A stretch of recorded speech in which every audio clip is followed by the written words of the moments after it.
Hi everybody! No. Welcome to a very special That Munch Life Extra. Today we're going to be doing an unboxing of Munchkin Marvel 2. I'm going to do this in two parts because you don't want to just see me sitting there looking at cards. So I'm going to unbox, show you the cards proper, and then I'll pick out my favorite ones and come back and read those to you. And then on our normal game, which you'll see the video after this, you'll see us actually playing. So here we go. Rules. 2 stacks of cards, 1, 2, and some new dungeons. I'll probably read most of those to you on the second part, because, new dungeons are always interesting.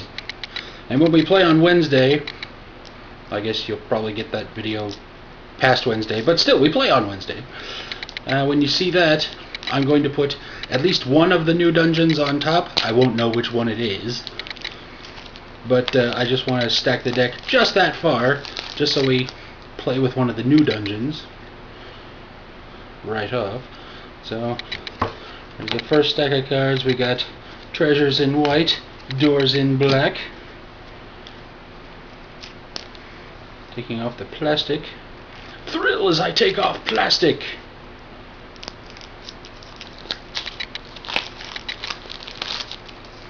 These look to be, yes, all doors.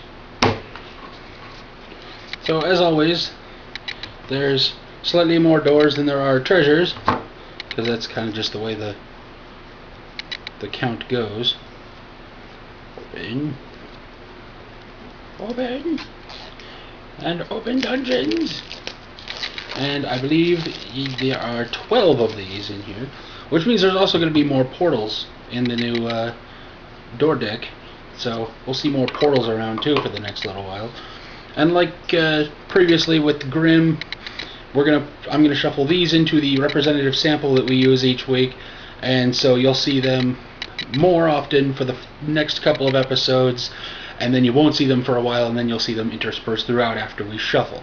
So I'm going to look at these cards, pick out my favorites, and read them to you next. So I'll be back. Okay. I have now read all of the cards, and I've picked out a few choice ones in order to read to you.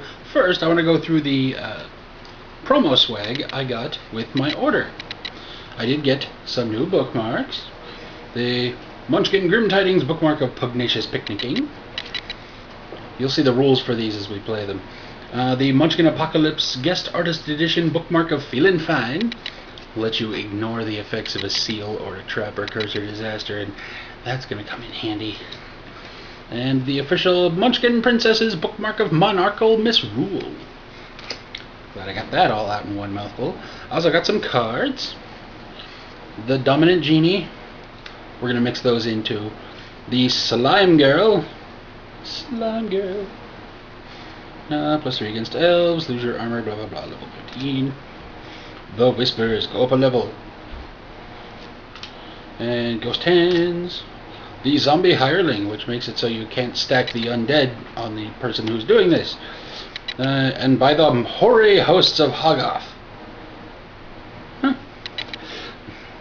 Which is a Munchkin Marvel card, but it's promo, not in the set. So the first power here, I'm going to go through the doors first. These are just the ones I picked out. There's a bunch of new powers. The one that stuck out to me, though, was Phasing. Each time a new dungeon enters play, you may draw a door card. So this is a power that affects affects the dungeon set, which is interesting. It's a new kind of card. The Dark Rain Trap. You have a -5 in your next combat. An additional -5 at night between 7 p.m. and 7 a.m. and an additional -5 if it's raining. I like cards that actually take into account the outside world. New affiliation, the Defenders.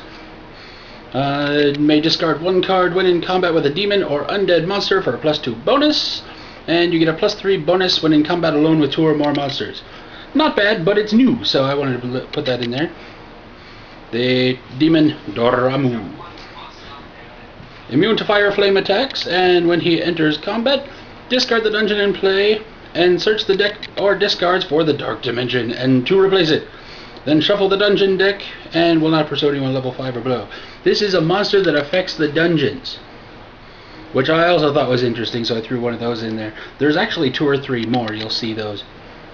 Stanish. Oh, that's a specific dungeon. This one just changes the dungeon. Discard the dungeon in play and draw a new one to replace it. And -3 against defenders. Blah, blah, blah, blah, blah. Electra. I like the joke on this. She's undead. Haha. And the level 1 King Cobra may join monsters of level 5 or below in combat without the use of a Wandering Monster card, but +20 if there is a living snake in the room. No, I'm not buying a snake in order to have this happen. There's also portals. There's a fair number of them, so that we can change the dungeons. They'll go along with all the other portals that we have. And then the treasures, there's just a few of these. They're normally pretty standard. But the Serpent Crown, whenever another player plays a go up a level card, you may discard a card and roll the die. On a 5 or higher, you also go up a level. That'll be fun. And swords. There's so many swords in this one. When we're playing mixed with the samurais, which give you a +2 for each sword you have, if you can get extra hands, there's a fair amount of swords that you can have. The Soul Sword, however, whenever you defeat a monster, put a counter on this. You have an extra +1 bonus for each counter to a maximum of +5. So start killing stuff with that sword. The +3 ally of Doctor Strange. I went and saw the movie today. Go see it. It's good. An extra +2 for defenders. Whenever a new dungeon enters play, you may draw a face-down treasure card. So, interesting. Gives you a bonus, but I just wanted to show off Doctor Strange.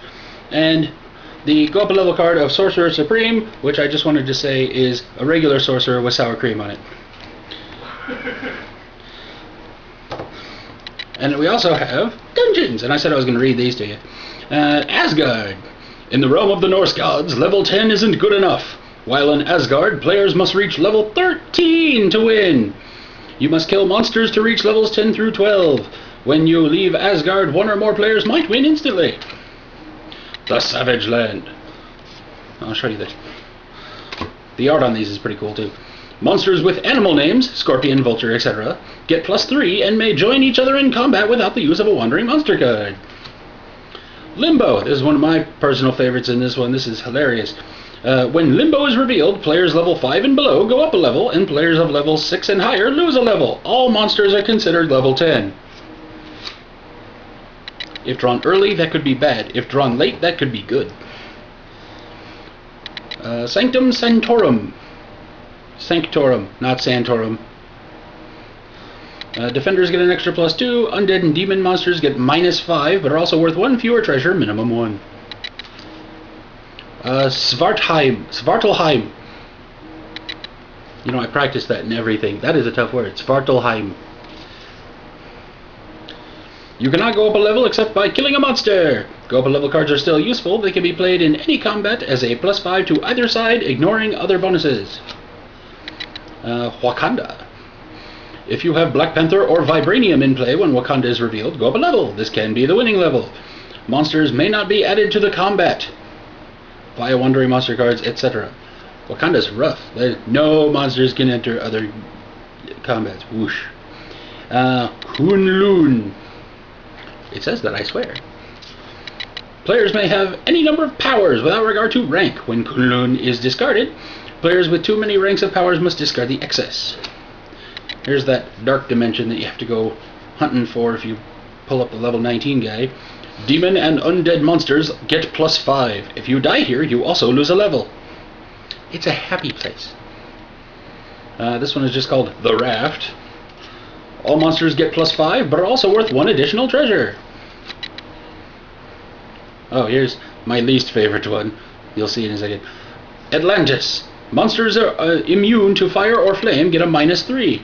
Fire flame items grant no bonuses or abilities, and whenever you draw cards, you must draw them from the bottom of the appropriate deck. It's gonna suck with the deck that we play with. Manhattan. Avengers and Spider Friends get an extra +2. Monsters level 5 and below get +4. And the Helicarrier. Oh, I didn't show you Manhattan. Players with no affiliation get an extra +3, and when they help another player kill a monster, they also go up a level. So these are our new dungeons. And like I said, when we play on Wednesday, I'll make sure that one of these is on top. I will not know which one. Probably Atlantis, given my luck.